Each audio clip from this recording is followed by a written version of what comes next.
జగన్ జనం కోసం ఆయనో కలగన్నారు. అలాంటి ఇలాంటి కల కాదు. అది ప్రతి మధ్యతరగతి కుటుంబం కష్టం తీర్చి సంపద సృష్టించి రాష్ట్రాన్ని ఆర్థికంగా పటిష్టం చేయాలన్న కల. కష్టాలెన్ని వచ్చినా ఆ కలను ఎక్కడా మధ్యలో ఆపలేదు. కరోనా 2 ఏళ్లు మింగేసిన 3 ఏళ్ల సమయంలోనే ఆ కలను సాకారం చేసుకునేందుకు పరుగులు పెట్టించారు. ప్రతి ఆంధ్రుడికి ధైర్యంగా గర్వంగా ఉండేలా ఆ కలను నిలబెట్టారు.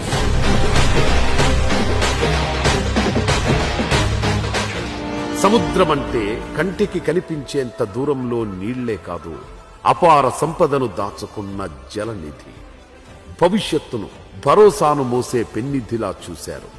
ఆ ఆలోచనలోంచే 4 పోర్టులు 10 ఫిషింగ్ హార్బర్ల నిర్మాణానికి నడుం బిగించేలా చేసింది. జగన్మోహన్ రెడ్డితో శంకుస్థాపన చేశారు. శంకుస్థాపన చేసిన తర్వాత వర్క్ బాగా స్పీడ్గా అయింది. మా ఊర్లో ఒక 100 మంది కుటుంబాలు దాంట్లోనే ఉద్యోగం చేస్తున్నారు. 2023 జగన్మోహన్ రెడ్డి గారు శంకుస్థాపన చేసిన తర్వాత ఈ పోర్టు ఎక్కడ ఆగలేదు. పేరు నాని గారు, జగన్మోహన్ రెడ్డి గారు వీళ్ళు చేసిన అభివృద్ధి పుణ్యం వల్ల మా ఉండ జనాలందరికీ ఉపాధి కలిగింది. అప్పుడే చదువు పూర్తి చేసుకున్న యువతకు ఈ పోర్టులు హార్బర్లు ఉద్యోగం చూపిస్తే మత్స్యకారుల బతుకులకు బంగారు భవిష్యత్తుకు దారి వేశాయి. ఆర్థిక వెలుగులు నింపి జీవన ప్రమాణాలు పెంచాయి. మరి ఇంతకుముందు ఉద్యోగాల నిమిత్తం వేరే రాష్ట్రాల్లో చేయాల్సిన పరిస్థితి ఉండేది. కానీ ఈ రోజున నా బాబు నా ఇంటి దగ్గర నుంచే వర్క్ చేస్తున్నారంటే అది చాలా సంతోషకరమైన విషయం. ప్రజెంట్ ఈ రోజు కూడా పోర్టు పనులు జరుగుతున్నాయంటే ఆ రోజున జగన్మోహన్ రెడ్డి గారు ఇచ్చిన నిధుల వల్లనే కానీ వాళ్ళ పోర్టు పనులు జరుగుతున్నాయి. ఇక్కడ పోర్టు సాగటం వల్ల చాలా మందికి ఉపాధి కలుగుతుంది. ఎగుమతులు దిగుమతులు జరగటం వల్ల లారీలకు కానీ మరి కూలీలకు కానీ అనేక రకాలుగా పనులు జరుగుతాయి.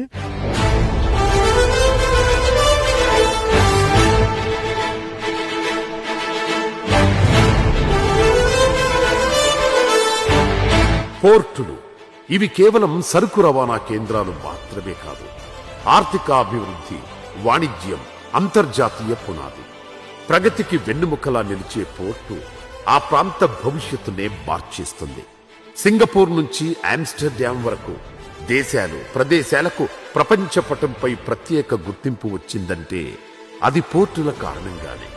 దేశమంతా చెప్పుకునే మాట్లాడుకునే గుజరాత్ మోడల్లోనూ పోర్టులే కీలక పాత్ర పోషించాయి. ఆ పోర్టులే గుజరాత్ను బలంగా ప్రత్యేకంగా నిలిపాయి. గుజరాత్ తర్వాత ఆంధ్రప్రదేశ్లోనే అతి పొడవైన తీర ప్రాంతం ఉంది.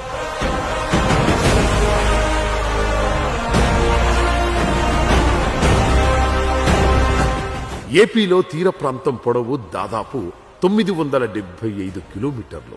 అన్ని ప్రభుత్వాలు సముద్రంలో నీటిని మాత్రమే చూస్తే జగన్ ప్రభుత్వం ఆ జలంలో నిధిని చూసింది. రాష్ట్ర భవిష్యత్తుకు ఉపయోగించాలని నిర్ణయించుకుంది. అలాంటి ఆలోచన సంకల్పంలోంచి పుట్టిందే 4 పోర్టుల నిర్మాణం.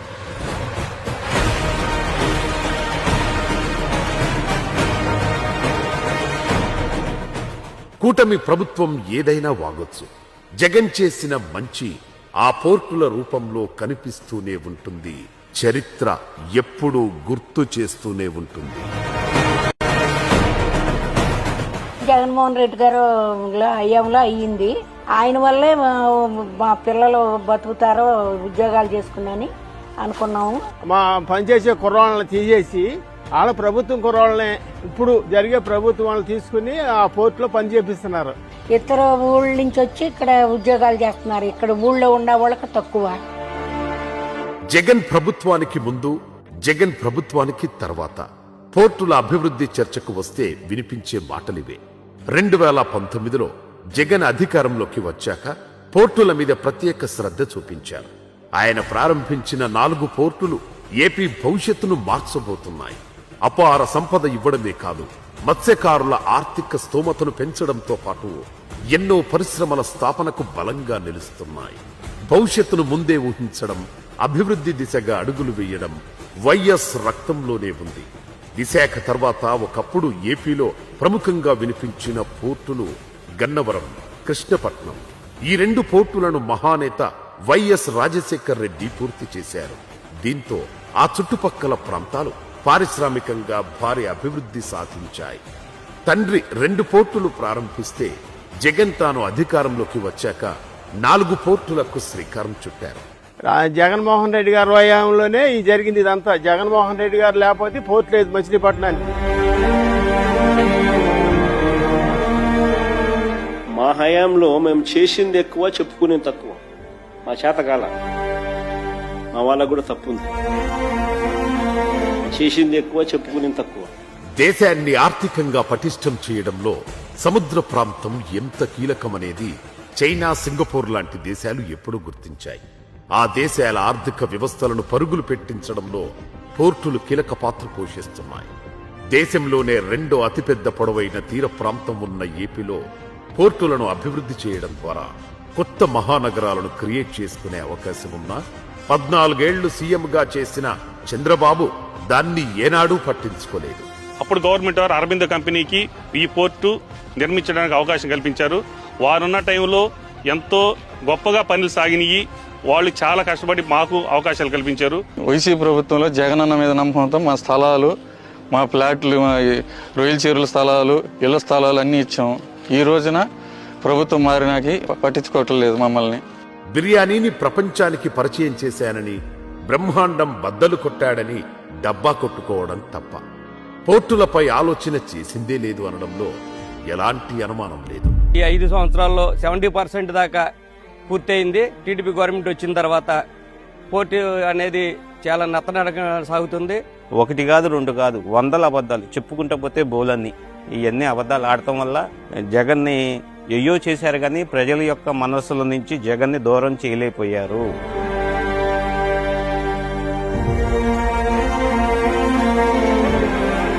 రామాయపట్నం, మచిలీపట్నం, మూలపేట, కాకినాడ గేట్వే పోర్ట్, 4 పోర్టుల నిర్మాణాలను స్పీడప్ చేసింది జగన్ ప్రభుత్వం.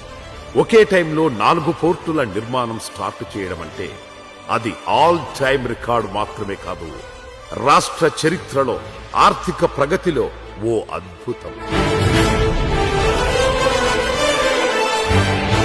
గొప్ప ఆదాయ వనరులను, ఉద్యోగ వనరులను స్వయం ప్రతిపత్తిగా యువకులు బతికేదానికి గొప్ప మార్గాన్ని, తలుపుని తెరిచినటువంటి జగన్మోహన్ రెడ్డి గారికి మా ప్రాంతం ఎప్పటికీ కూడా రుణపడి ఉంటుంది.